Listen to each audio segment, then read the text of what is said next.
Good morning, everyone. Welcome to our Sunday morning worship with the Unitarian Universalist Congregation of York.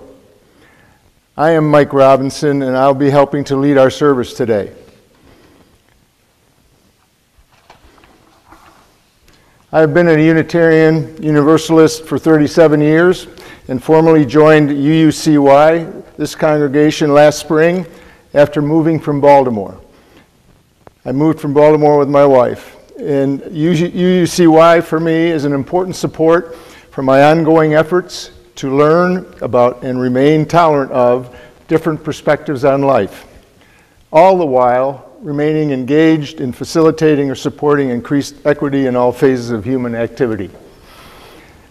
Our congregational mission is one of spiritual transformation, of work for a more just and equitable world, and of education and engagement for people of all ages. We welcome you whether it is your first time here with us, or if you've been with us for weeks, months, or years. If you are new and would care to introduce yourself in the chat, please do so. If you are new and would like to learn more about us, you can send an email to welcome@uucy.org. That is welcome@uuc.org. to start getting connected. Everyone joining us today is invited to type in the chat box any matters of the heart that they would like to share with the congregation today. They will be announced later in the service.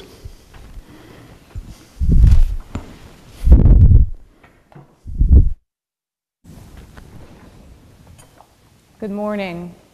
I'm the Reverend Jen Raffensperger. I am the minister of the Unitarian Universalist Congregation of York. Welcome. And as we prepare to begin worship, I invite you to settle into your body in what way is most comfortable for you today, to prepare yourself for worship by listening to the sound of the bell.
As we light the chalice, the symbol of our living faith, here in the sanctuary, you are invited to also light a chalice or candle at home. I invite you to hear today's chalice lighting words from the preface to Alexis Pauline Gumb's Undrowned Black Feminist Lessons from Marine Mammals. What is the scale of breathing? You put your hand on your individual chest as it rises and falters all day. But is that the scale of breathing? You share air and chemical exchange with everyone in the room, everyone you pass by today. Is the scale of breathing within one species? All animals participate in this exchange of release for continued life, but not without the plants. The plants, in their inverse process, release what we need, take what we give without being asked. And the planet, wrapped in ocean breathing, breathing into the sky. What is the scale of breathing? You are part of it now. You are not alone. The next hymn, if you choose to sing along, is 1064 in the blue hymnal, Blue Boat Home.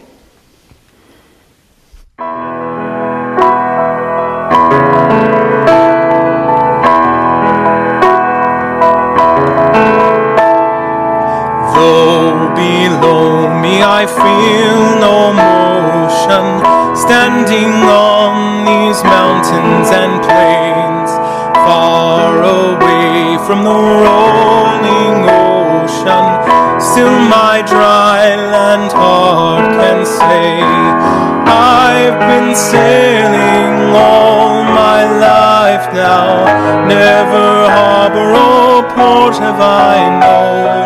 The wide universe is the ocean I travel, and the earth is my blue boat home.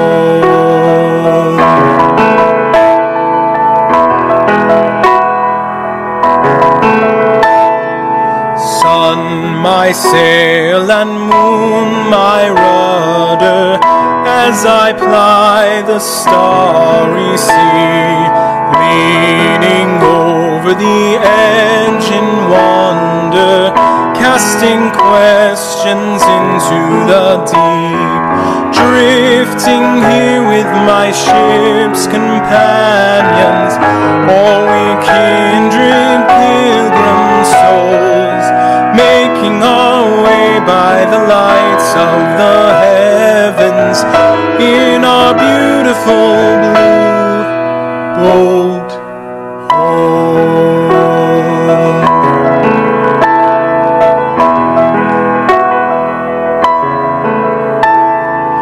I give thanks to the waves upholding me, hail the great winds urging me on, greet the infinite sea before me, sing the sky my sailor's song. I was born upon the fathoms, never harbor or port have I known. The wide universe is the ocean I travel, and the earth is my blue boat home.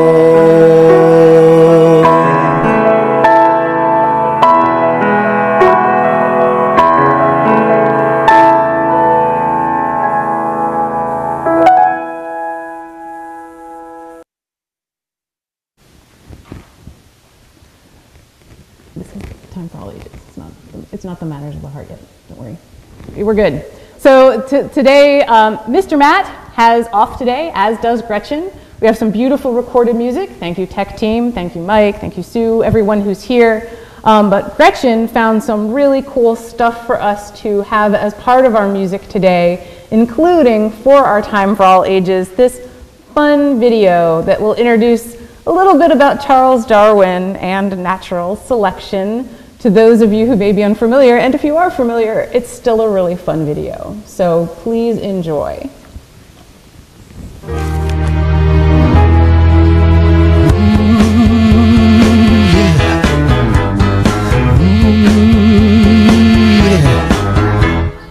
People thought all animals arrived here unrelated. The world began and then came man, all perfectly created. But then someone looked up the tree and said that monkey looks just like me. So it really was a mystery what I'd learned in natural history. So I joined HMS Beagle, watched the eagle and the seagull. We studied rocks and plants, flowers, trees and bees and ants. Slept on hammocks without pillows, eating rats and armadillos, till I realized on reflection, it's natural selection.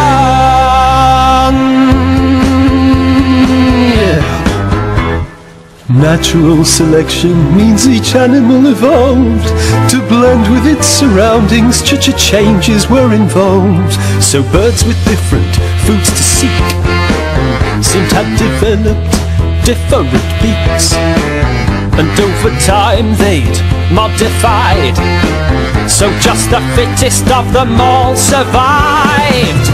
On the Isles of Galapagos I noted that giant otters had interesting shells, and I rode on them as well. Iguanas land and swimming, and my new theory was winning. It all led in the direction of natural selection. My findings met with outrage from the Church of England and from me. The idea that we came from chimps questioned my own Christianity, but it was hard to disagree. Every species' new mutation had a perfect explanation.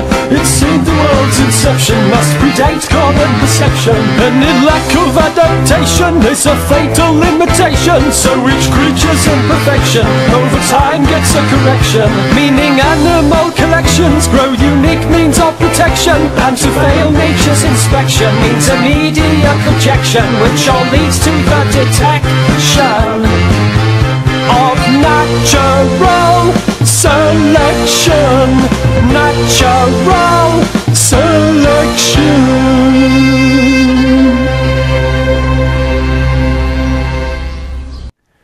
Our reading today is an excerpt from the meditation titled Breathe, from Undrowned by Alexis Pauline Gumbs. Breathe is a practice of presence. One of the physical characteristics that unites us with marine mammals is that they process air in a way similar to us. Though they spend most or all of their time in water, they do not have gills. We, too, on land, are often navigating contexts that seem impossible for us to breathe in, and yet we must. The adaptations that marine mammals have made in relationship to breathing are some of the most relevant for us to observe.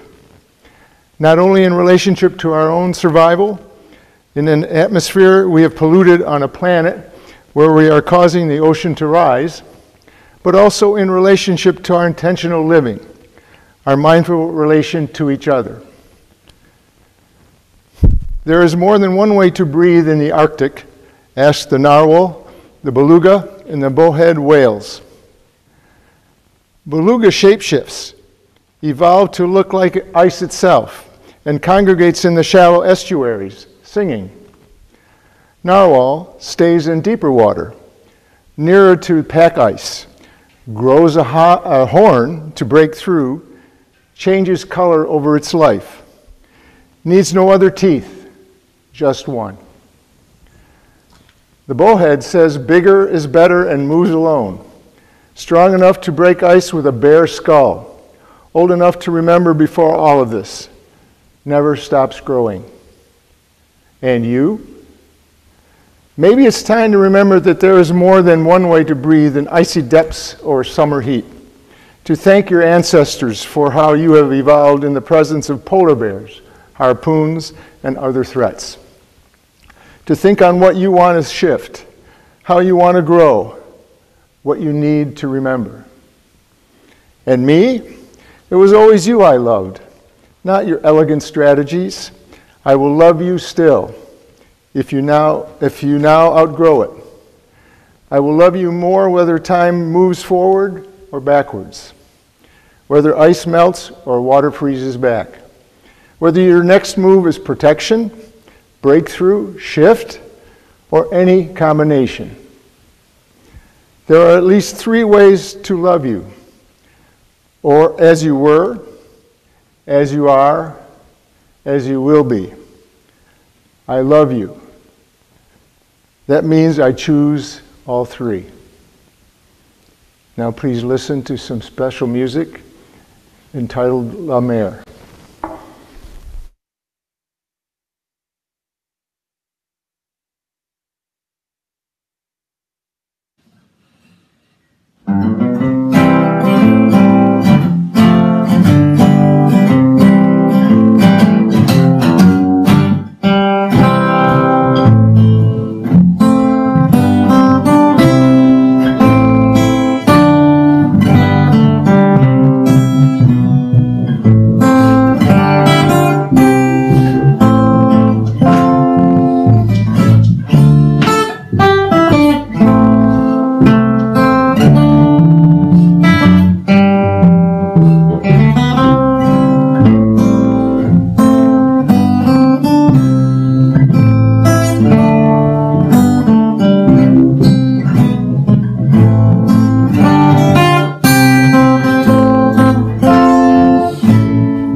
Charles Robert Darwin was born on the 12th of February, 1809, in Shrewsbury, Shropshire. He was baptized Anglican, yet his mother regularly took him to the Unitarian Chapel.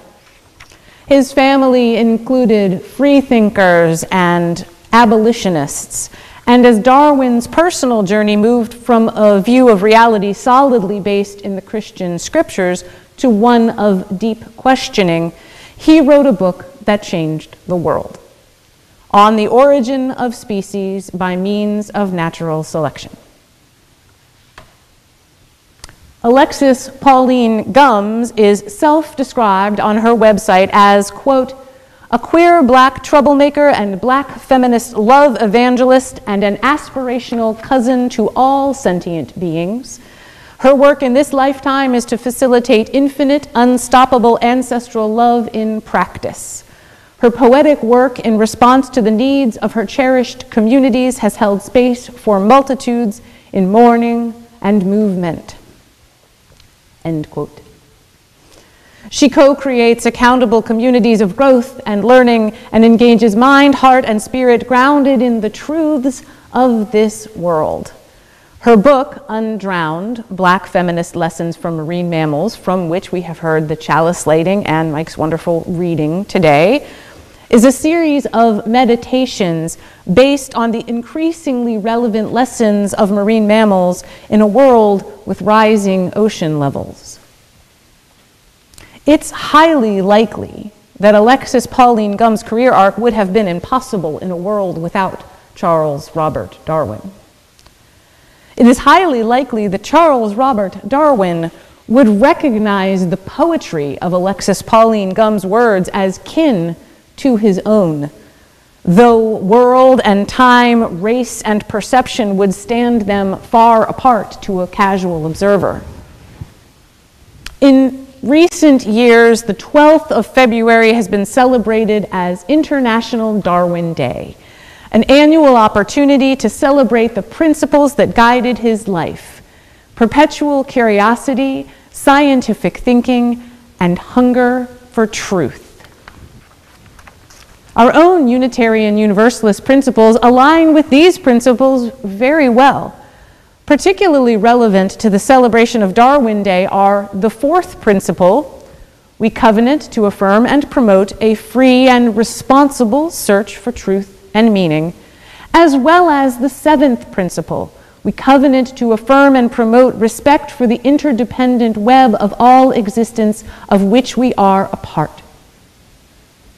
In addition to our principles, I think that spending some time with both Darwin and Gumbs and the way that they find depth and meaning within the natural world also draws from several of the named 6 sources of the living tradition of Unitarian Universalism. It might be tempting to think first of this source: we affirm and promote humanist teachings which counsel us to heed the guidance of reason and the results of science, and warn us against idolatries of the mind and spirit. But I would argue that our affirmation and promotion of humanity's direct experience of mystery and wonder, of transcending mystery and wonder, you lose your pace on the page, is also a part of the gift of Darwin's observations, and that our affirmation and promotion of the words and deeds of prophetic people which challenge us to confront powers and structures of evil with justice, compassion, and the transforming power of love rests firmly within Gumbs' worldview. Humanity's engagement with the mystery and wonder of the world has driven our pursuit both of knowledge and of spiritual transformation. How many of us have felt what some might call a religious experience, or even more appropriate for Darwin Day, a transcendental experience, when we found ourselves face to face with the wonders of our world? I'm going to share with you a brief story about one of my favorite scientists, and this is a totally biased story because the scientist is my brother Jeff, a noted hydrogeologist with the United States Geological Survey. When he was still just a graduate student, I saw him have a conversation with a member of my family's Catholic church during our annual Christmas party. This person walked up to him and asked what he was studying. When he replied, "Geology," a look of concern crossed the person's face. "Do you mind telling me how you reconcile your studies with your faith?" My brother, somewhat stunned, looked at this person and said, "I don't need to reconcile them because they are not in conflict." As a young Catholic, this was puzzling to me. I had been raised with a certain Jesuit sensibility that embraced science as a way to glorify God and God's creation by expanding human knowledge. I asked my brother, 9 years older than me, so I was pretty young when this happened, what on earth that question even meant. He told me that some people believe the earth is only a few thousand years old, or that they believe the geologic record has been planted in the earth to somehow deceive us. How strange, I thought. How strange and how sad. It's okay. My own personal, we're getting distracted here in the sanctuary, but we're good. Also, my Zoom crashed, so that's fun, but I'm still talking back here. It's great. We're good. My own personal sense of mystery and wonder about the world around me is not diminished by scientific exploration or discovery, nor of updates of information previously thought to be true once new evidence has come to light. What a world, I think. Who could have imagined anything so grand? Imagination fuels the queries that give us knowledge. Knowledge fuels the imagination of what else might be out there to learn and to study. Imagination and knowledge are interdependent and are not extricable from one another. Let's briefly go back to this statement.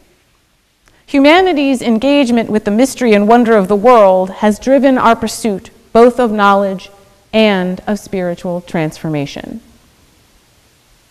Holding the intertwined promises of knowledge and imagination, both of which fuel spiritual transformation, let's go back to our original subjects, Charles Robert Darwin and Alexis Pauline Gumbs. And we've already heard a bit today through our chalice lighting and reading from Gumbs's new book of meditations. So right now, I would like to share with you the final paragraph of Darwin's On the Origin of Species, still recognized for its beautiful prose more than 160 years after its publication.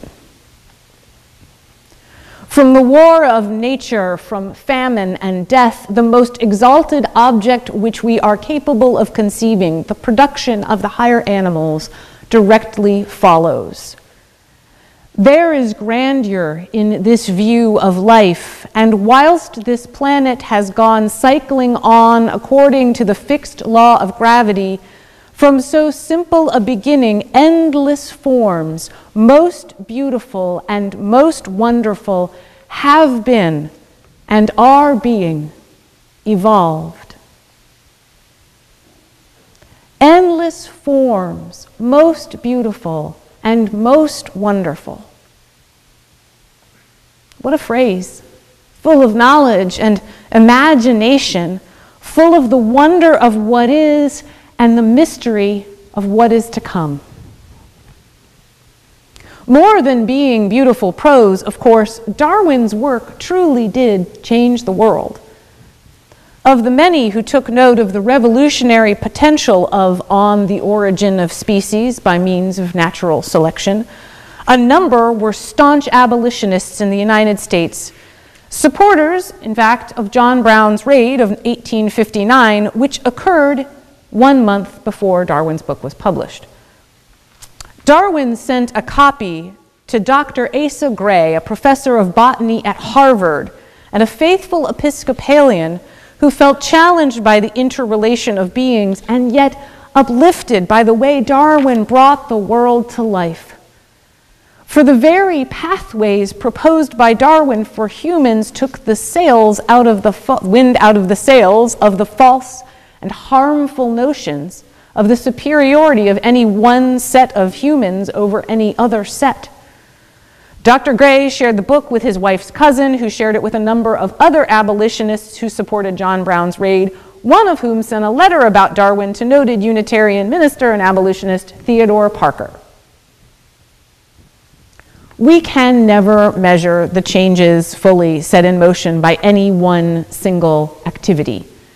But the act of Darwin sending that book to Gray, on top of the publication of the work in general, gave fuel to the fire that would eventually illuminate the fatal system of enslavement for what it was: false, evil, and antithetical to truth. Alexis Pauline Gumbs, descendant of those so evilly enslaved, writes of the wonder of science and the natural world as a way to honor her ancestors and all the ways they found to survive.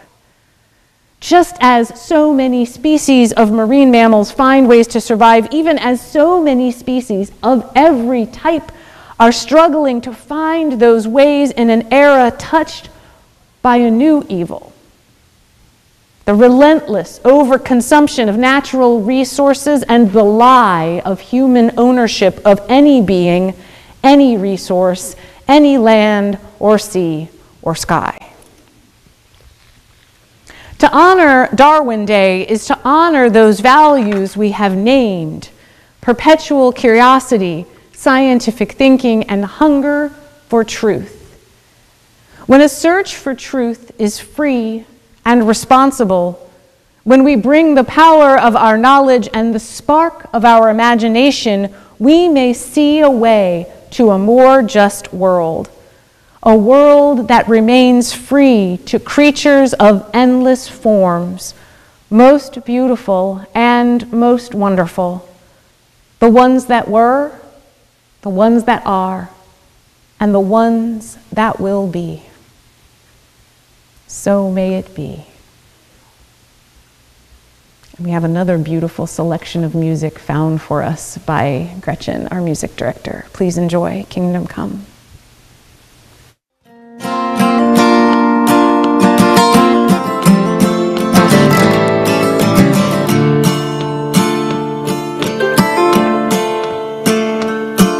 The wasp, she lays an egg neath the caterpillar's skin. It hatches and the larva grows, feasting from within. It kills its host and off it goes to sting another one. Seems to me there's too much misery to believe in kingdom come. Kingdom come, kingdom come. Seems to me there's too much misery to believe in kingdom.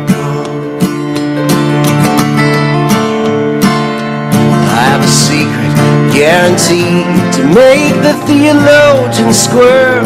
All it takes is time to make a man from the lowliest of worms. We are not the pinnacle, nobody's chosen ones. Can the minds of men be trusted with such things as kingdom come? Kingdom come, kingdom come. Can the minds of men be trusted with such things as kingdom come? Once I had a daughter, but she died before her time. I sponged her fevered brow and cursed her bilious decline. And I feel it like a phantom limb, pins and needles numb. Friend, I cannot comprehend what makes you cling to kingdom come. Kingdom come, kingdom come. Oh, I cannot comprehend what makes you cling to kingdom come. Kingdom come, kingdom come. Seems to me there's too much misery. Can the minds of men be trusted? I cannot understand how you claim kingdom come.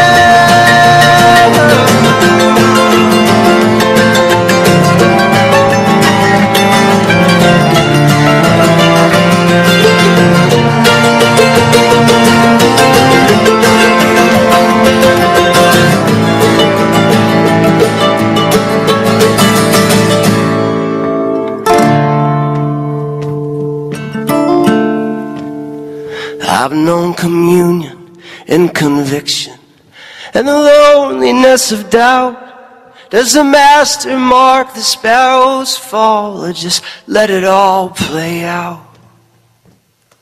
If only for your sake, my love, I wish I could succumb, bridge the void and join you for eternity. In your kingdom come.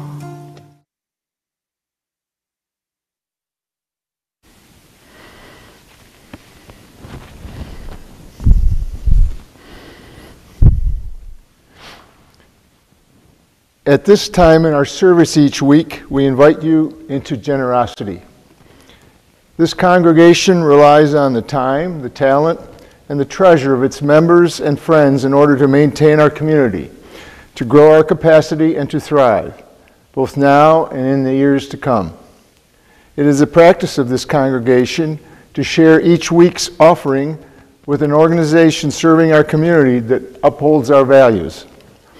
We use Share the Plate to honor our commitment to service to our local community through these generous donations to local partners. February's Share the Plate is the Valley Youth House. Valley Youth House provides a catalyst for youth to achieve their desired future through genuine relationships that support families, ensure safe places, and build community connections. They envision a world in which every young person belongs to a nurturing community. Critical funds raised will help provide stable housing and the critical life skills to young people in York County. These young people are often homeless or experiencing housing instability after exiting the foster care system. Please now view a video on the Valley Youth House.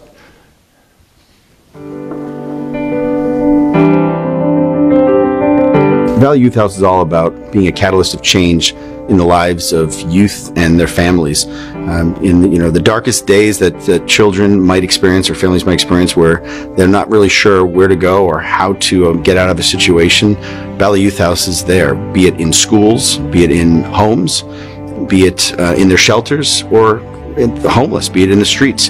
Valley Youth House employees are there working selflessly in 18 counties, helping them achieve their goals. The transition from teen to young adult can be challenging, especially when faced with hardships or a pandemic. Here at Valley Youth House, our mission is to support the young people of York by providing caring adults to mentor and navigate the ups and downs. Valley Youth House has continued this mission throughout the pandemic, letting our youth, young adults, and community know that our doors are open, and they will stay open.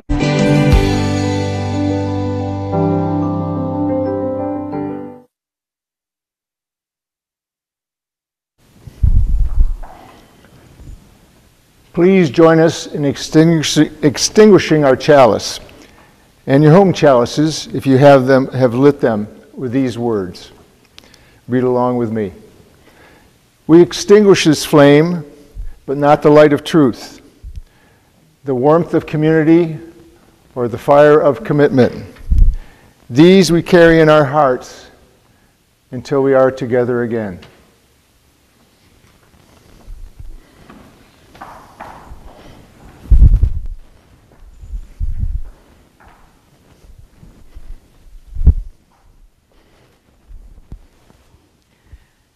And so we come once again to that time where our worship has ended and our service has begun, will begin.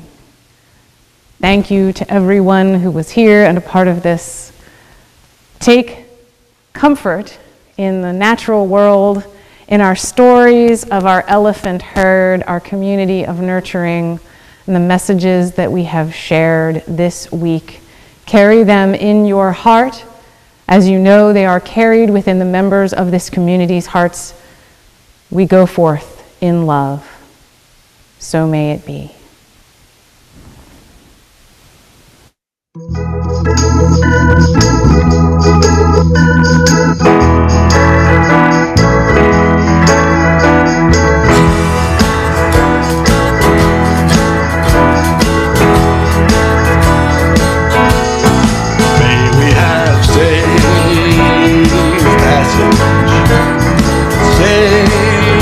Safe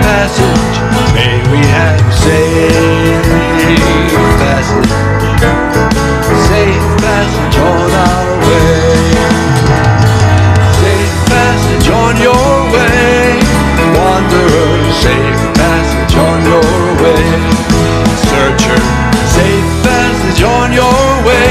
Sweet pilgrim, safe passage on our way. May we have safe passage. Safe, safe passage. May we have safe passage. Safe passage on our way.